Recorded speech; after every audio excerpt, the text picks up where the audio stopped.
At yung batong yon, sabi ng sumula, sabi ni Apostol Pablo, yung batong yon, kahit saan sila pumunta, naroon. Sumusunod sa kanila. Pag nakakita kayo ng batong gano'n, anong palagay?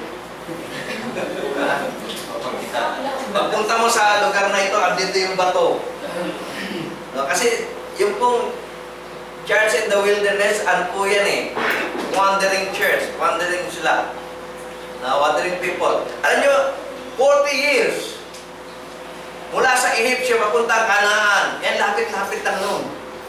Linggo lang yata ang lakarin yun eh, kung lalakarin natin eh. Diba? Tingnan niyo sa mapa. Linggo lang, lalakarin. Pero inabot sila ng 40 years.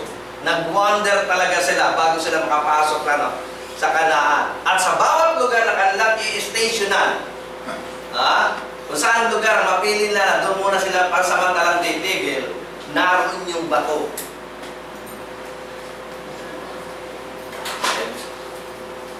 Kung tayo, siguro nagtakbuhan tayo, ito yung bato nung nakaraan ito pa rin yung bato ngayon, ito pa rin yung bato. Nakasunod sa kanila.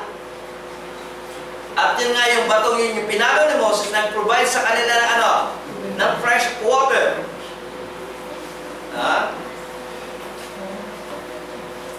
Hindi kaya dahil tayo noon. Ating miracle drops natin yan. Talo pa yung miracle drops na yun. Ako may tinda rin ako. Okay. So, bakit natin? Doon napawin ka nakuha. At sabi ng sumulat, tungkol doon sa bato, ang sabi po ay ganito, at lahat ay nagsiinom ng isang inumin ding ayon sa Espiritu, sapagkat nagsiinom sa batong ayon sa Espiritu na sumusunod sa kanila, at ang batong yaon ay si Kristo.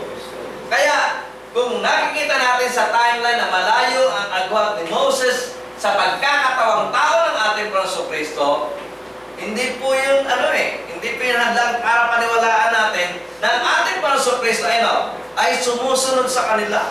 Sa panahon ni Moses, hindi po siya tao. Siya po isang espiritu pa galing sa Diyos. O siya Diyos.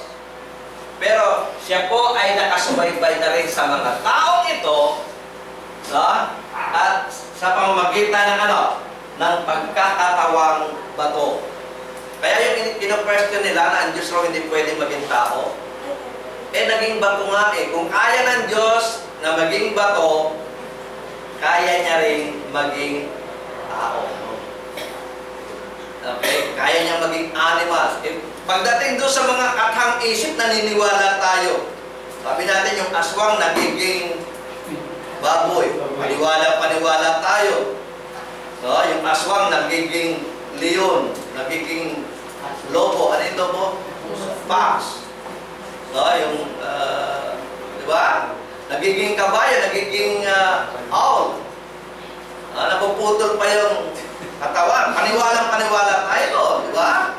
Pagkakang isip, naniniwala tayo. Pagkatotohanan, ayaw nating paniwalaan na ang Diyos na makapangyarihan sa lahat ay pwedeng mag-anyong bato at pwedeng mag-anyong tao.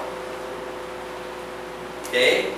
At yun nga, nangyari, ayon sa sumulat ng Hebrews, si Moses, ang ating Panginoong Kristo ay merong higit na karangalan at higit na kalawaltian kay Moses, sapagkat si Moses ay naglingkod lamang sa mga tao ng Diyos, samantalang ang ating Panginoong Kristo ang mismong nagtatayo sa kanyang mga lingkod. Ang mga lingkod na ito ay ang bahay na kanyang itinayo sa makatuwid bagay